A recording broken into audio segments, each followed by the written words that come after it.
અને આપણા લોકોને બચાવવા માટે જે આપણે મહેનત અને સંયુક્ત રીતે જે પ્રકારે આપણે એફર્ટ્સ કરી રહ્યા છીએ આ સંદર્ભમાં આજે એક જે વોલન્ટિયર્સ પ્રોગ્રામ છે એ વોલન્ટિયર્સ પ્રોગ્રામમાં ધન્વંતરી રથને કેવી રીતે વધારે સુદૃઢ અને સક્ષમ કરી શકાય એના માટે આજના જે કાર્યક્રમ છે એમાં ઉપસ્થિત ઓએસડી સ્પેશિયલ અને શ્રી લાંગા સાહેબ જે ગાંધીનગરના કલેક્ટર હમણાં જ સુધી હતા અને અત્યારે ખાસ એમનો અનુભવ અને એમનું જે કાબિલિયત છે એના માટે શ્રી લાંગા સાહેબને એસએમસી વિસ્તારમાં આ વિસ્તારમાં ખાસ કરીને કોરોનાને કંટ્રોલ કરવા માટે આપણે એક આ જે વર્કશોપ છે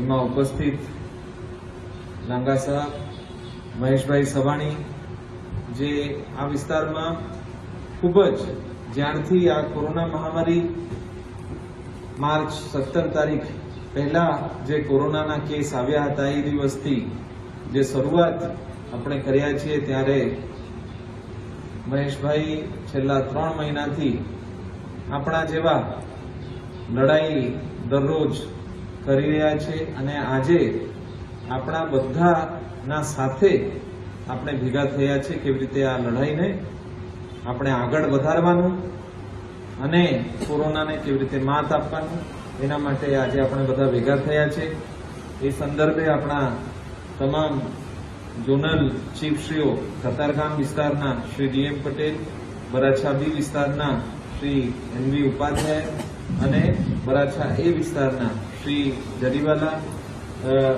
મુગલપરાજી અને તમામ અધિકારીશ્રીઓ આજે અહીંયા ઉપસ્થિત છે.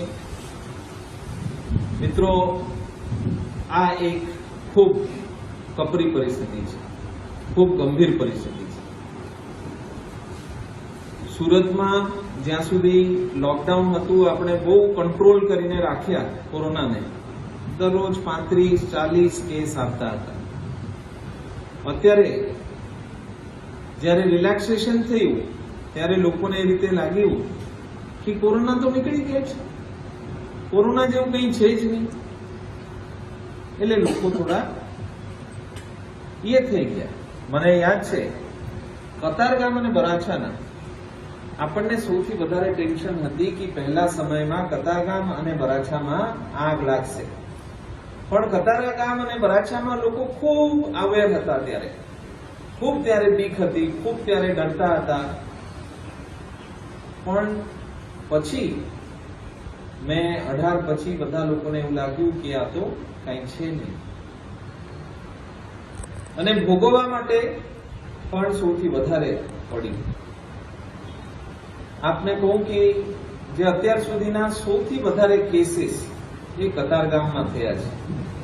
અત્યારે કતારગામથી વધારે કેસીસ વરાછા એ અને વરાછા બી માં થવા જઈ રહ્યા છે. એ નહીં થાય એના માટે આપણને ખૂબ ખૂબ સ્ટ્રોંગલી આપણને લડવાનું છે.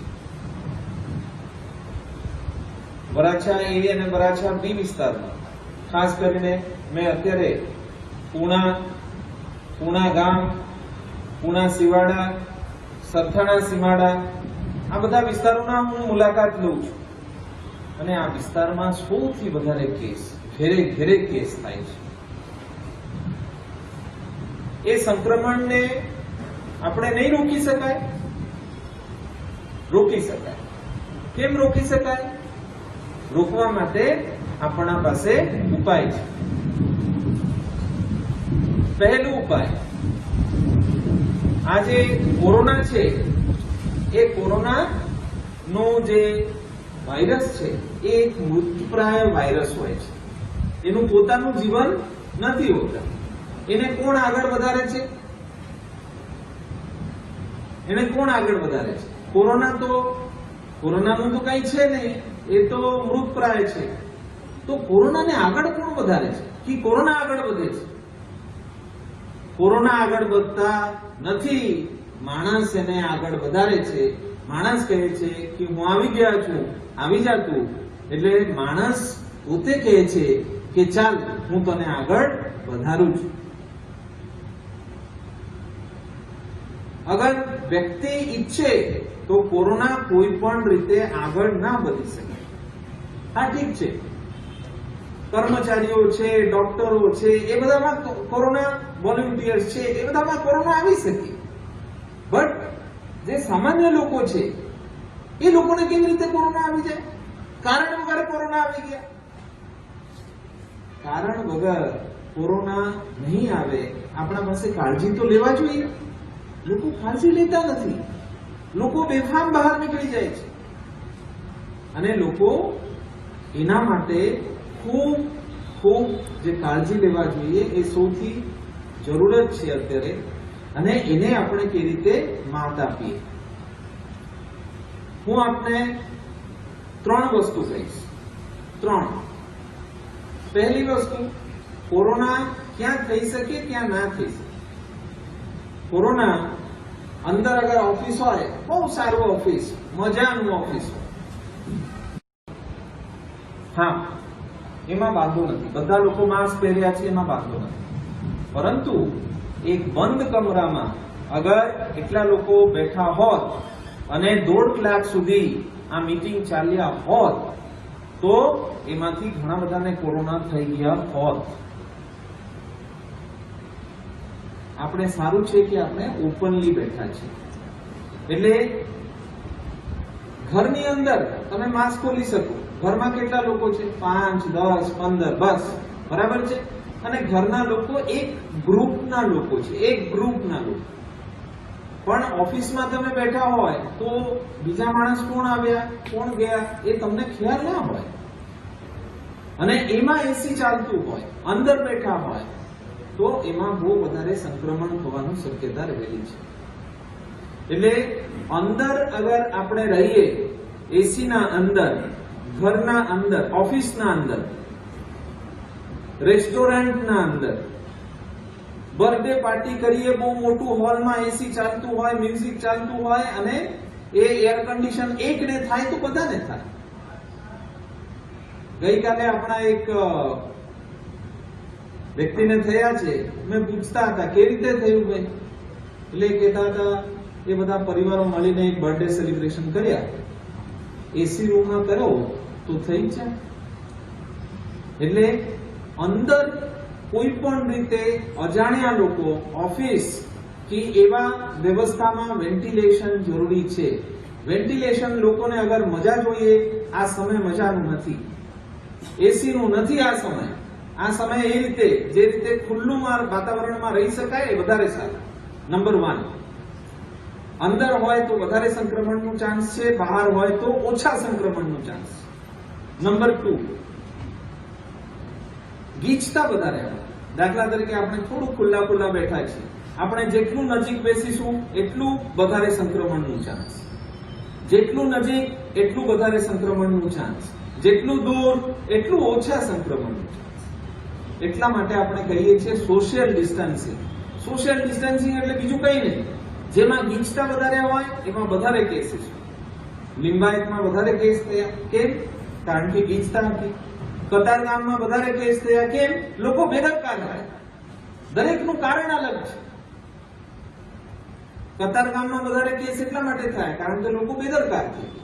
હા ઠીક છે ને ભાઈ, મેં તો હોમિયોપેથી લીધેલી છે ને, નહીં થાય. લોકોને દર વખતે એવું થાય છે કે આપણા ત્યાં નહીં થાય, ઓલામાં થાય. આવું એક આ માનસિક ઓપ્ટિમિઝમ હોય છે, ક્યારે નહીં થાય. સામે કંઈ થાય, બીજું કંઈ થાય, મને નહીં થાય. આજે શંકરસિંહ વાઘેલા જીના મેં જોતા હતા, એ કીધા છે કે મને એવું લાગતું હતું કે મને ક્યારે નહીં થાય.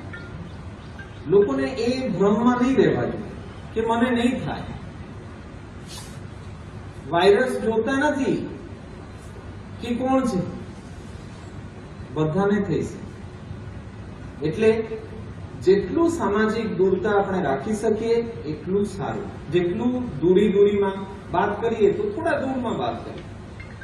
મેં જોયું છે લોકો શું કરે છે, ગાડીમાં જાય તો માસ્ક પહેરીને જાય, અને જ્યારે નજીકમાં બેસીને વાત કરે, માસ્કને ઉતારી કાઢે અને વાત કરે, એમાં વધારે પ્રોબ્લેમ છે. માસ્કનો કઈ મતલબ જ નથી. માસ્કનો મતલબ ત્યારે છે જ્યારે તમારા પાસે લોકો છે. લોકો હોય તો માસ્ક પહેરીને જ વાત કરવાની.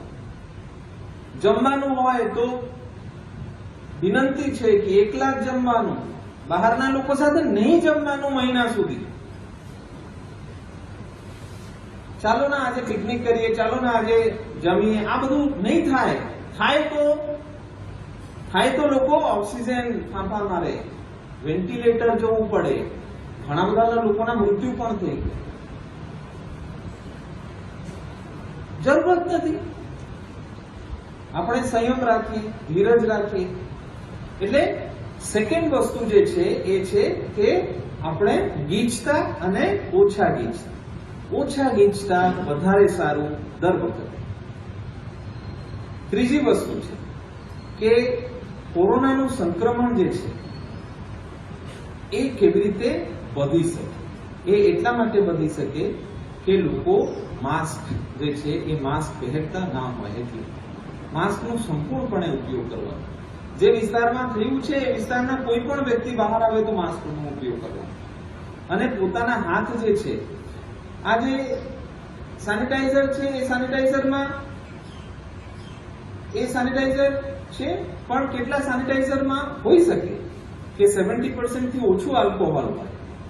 મને લાગે કે મેં તો સેનિટાઈઝરમાં હાથ ધોઈ નાખ્યું, પણ ખરેખર કદાચ બને પણ નહીં. લોકોને એવું લાગે કે મારા પાસે તો સેનિટાઈઝર હતા અને મેં તો ધોઈ નાખ્યું. એ નહીં.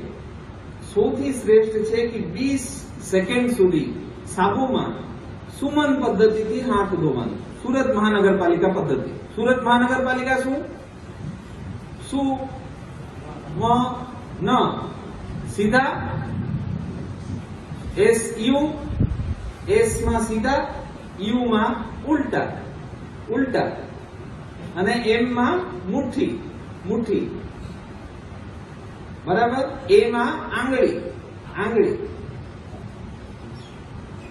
અને ન માં નખ અને કલાઈ, બરાબર. સુમન યાદ રાખવાનું. સુરત મહાનગરપાલિકા. હાથ ધોવા વખતે સુરત મહાનગરપાલિકાને પૂરા યાદ રાખવાનું. SUNAN કહેવાનું. SUNAN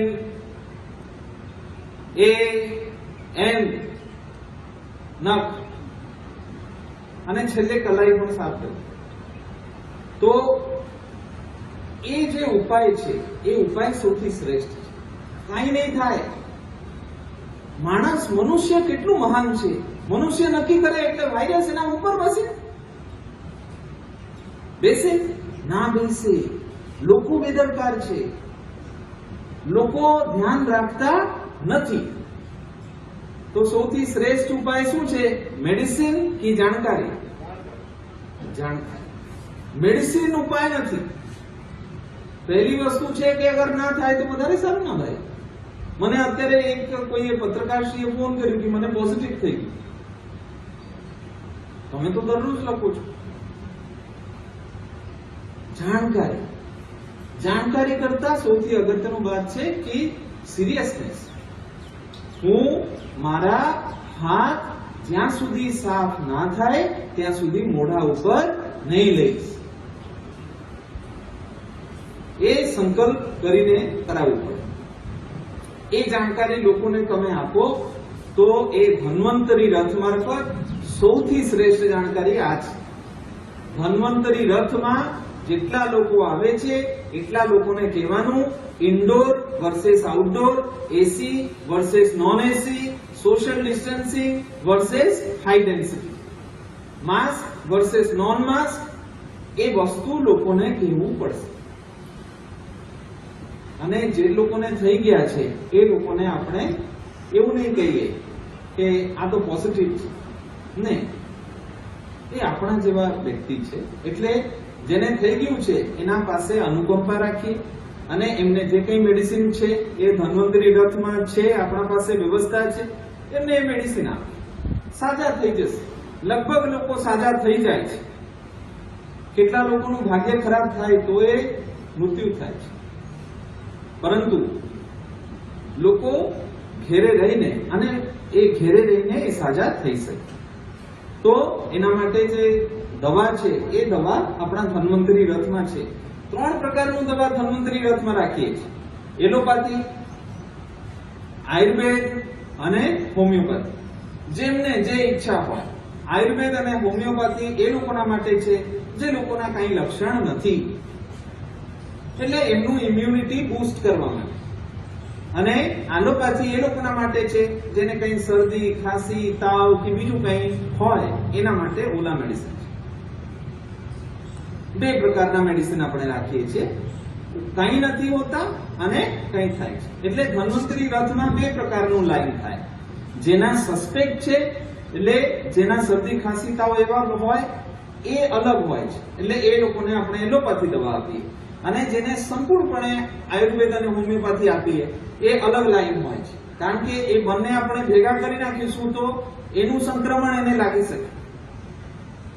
એટલે 2 અલગ અલગ લાઈન કરવાનું ધન્વંતરી રથમાં. એક એલોપેથી માટે અને એક ઇમ્યુનિટી બૂસ્ટિંગ માટે.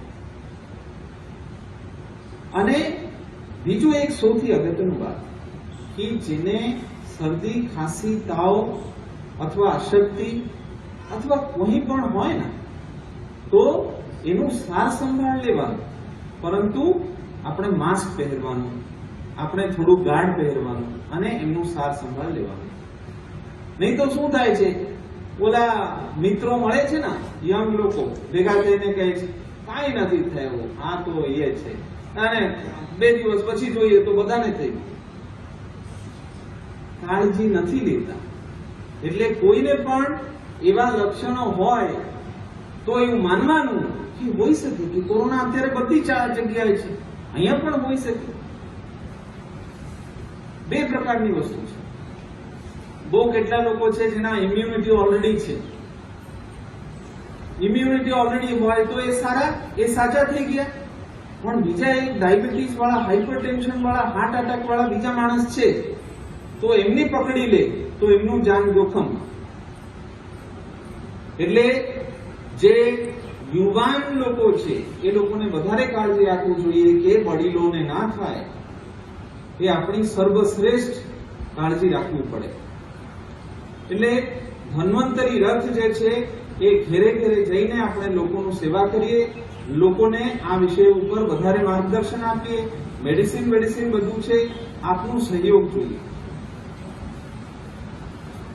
સહયોગ એટલા માટે જોઈએ કારણ કે આ કોમ્યુનિટીમાંથી છો, એ વિસ્તારમાં કેસ વધે છે, આપણા નજીકના લોકોના કેસ વધે છે. આપણે અત્યારે સેવા કરવાનો એક મોકો છે, એટલે આપણે સેવા કરીએ અને લોકોના જીવન બચાવીએ. અને લોકો એવા છે કે કેટલા લોકો એવું કહે છે આપણને કઈ થતું નથી, જાઓ ને તમે અહીંયાથી. આપણા ટીમોને કહે છે જે તે સમયે આપની મદદગીરી જોઈએ. એવું નહીં ભાઈ, આ તમે મેડિસિન શું? જાણકારી. સૌથી શ્રેષ્ઠ મેડિસિન શું? માસ્ક. સૌથી શ્રેષ્ઠ મેડિસિન શું? ઓછા ગીચતા. સૌથી શ્રેષ્ઠ મેડિસિન શું? Non AC. સૌથી શ્રેષ્ઠ મેડિસિન શું? હાથ ધોવાનું. આ સૌથી શ્રેષ્ઠ મેડિસિન. એટલે આપણે જેટલું લોકોને જાણકારી ધન્વંતરી રથમાંથી કરીશું એટલા ઓછા લોકો એના માયાજાળમાં આવે. જેટલા ઓછા લોકો આવે એટલા લોકોને આપણે બચાવી શકીએ. લોકો રાહ જ નહીં જોતા. અરે મેડિસિન આવે ધીરે ધીરે. તમને આશ્ચર્ય લાગે કે પહેલા રામડેસિવિર હતું નહીં આપણા પાસે, અત્યારે રામડેસિવિર આવવા માંડ્યા છે. પહેલા ટોસિલા ઝૂમ કરીને મેડિસિન હતું નહીં આપણા પાસે, અત્યારે આવવા માંડ્યા છે. લોકો રાહ તો જુએ. બેફામ થયા પહેલા થોડું કાળજી તો ન કરે. લોકો કાળજી લે તો કદાચ હોઈ શકે આગામી 1, 2, 3 મહિનામાં કઈ વેક્સિન આવી જાય. વેક્સિન લઈ લેવાનું, પછી બેફામ થાવ, કઈ વાંધો નહીં. બટ અત્યારે તો આપણા પાસે કોઈ ચારા જ નથી. એટલે લોકોને તકેદારી રાખવા માટે આપણે કહીશું. મને ફરીથી લાંગાજી અને મહેશજીને આપણે ખૂબ ખૂબ આભારી છીએ, કારણ કે આ પ્રકારના એક સમૂહમાં આપણે ભેગા થયા છે અને આપ લોકોના સેવા અત્યારે આ વિસ્તારમાં ખૂણે ખૂણે ઘેરે ઘેરે આપણે જઈને અને બધાને કહી નાખવું કે એક ડોક્ટર સિવિલ હોસ્પિટલમાં 75 દિવસ, કેટલા ડોક્ટર અત્યારે પણ સિવિલ હોસ્પિટલમાં કોઈ પોઝિટિવ નથી થયા, એટલે કોઈ બીક નહીં રાખવાનું કે આપણે જઈશું તો પોઝિટિવ થઈ જઈશું, આપણે કામ કરીશું તો પોઝિટિવ થઈ જઈશું, નહીં. તો શું કરવાનું? આપણે માસ્ક પહેરવાનું, સોશિયલ ડિસ્ટન્સિંગ રાખવાનું અને આપણા પાસે હાથ ધોવા માટે વ્યવસ્થા, બસ, અને સેવા કરો, કઈ નહીં થાય. આ ટીમ છે, મહેશજી છે, ત્યારે પણ સંક્રમણ હતું. મહેશજી અને એના ટીમ કેટલા લોકોને આપ સેવા કર્યા હશો? ઓલા અનાજ, બીજું, ખાવાનું, જમવાનું, લાખો લોકોને કર્યા. ચેપ લાગ્યા? ના લાગ્યા. આપણે કેટલા લોકોને ખવડાવ્યા? દરરોજ 15 લાખ લોકો. એસએમસી ના કેટલા લોકોને ચેપ લાગ્યા? ના લાગ્યા. તકેદાર. અને આપણે કામ કરવાનું, આપણે જીવન બંધ નહીં કરવાનું, આપણે કામ કરવાનું. અત્યારે આ મોકો છે, આ કદાચ સદીઓમાં એક વખત મોકો મળે છે આપણને લોકોના સેવા કરવા માટે, લોકોના સાચી સેવા કરવા માટે, લોકોનું જીવન બચાવવા માટે. તમારું નાનકડી માહિતી કેટલા લોકોના જીવન બચાવી શકે એવું છે, નાનકડી માહિતી. એટલે એ લોકોના જીવન બચાવવા માટે ધન્વંતરી રથમાં આપણે બહુ મોટા પ્રમાણમાં આપણે કામગીરી કરીએ અને વરાછા વિસ્તારમાં જે કેસ થયા છે એટલું જ એક પણ માણસને આપણે આમાં આ યજ્ઞમાં નહીં નાખીશું, એક પણ માણસને આપણે એમાં નહીં નાખીશું અને બધા લોકોને જાણકારી આપી દઈશું. બધા એક એક ખૂણાને, ભાઈ આ જ છે, ભાઈ આ વાયરસના માયાજાળમાં નહીં આવવાનું, આ 3-4 વસ્તુ જ કરવાનું. એટલું અગર આપણે કરીએ તો એ વાયરસ અહીંયા જ મરી જાય. વાયરસનું એ અગર પડ્યા રહે તો લગભગ 2-2.5 દિવસમાં એ મૃત્યુ થઈ જાય છે, એનું કઈ છે જ નહીં. પણ એ અગર દાખલા તરીકે આવી જાય તો એ પોતાના હજારો, લાખો, કરોડો લોકોને પોતાના કોપી બનાવે છે શરીરના અંદર અને પછી મારી નાખે છે. એવા શક્તિશાળી થઈ જાય છે. એટલે આપણે મનુષ્ય તરીકે વાયરસ કરતા મહાન છીએ એટલું વાયરસને બતાવવાનું છે, એટલું કાળજી લેવાનું છે. એટલે બધાને વિનંતી છે કે બધા લોકો આ ધન્વંતરી રથના મહાયજ્ઞમાં આપણે બધા જોડાઈને લોકોના જીવન બચાવીએ. ફરીથી આ કાર્યક્રમ કરવા બદલ આભારી રહીને હું વિરમું છું. ધન્યવાદ. જય હિન્દ.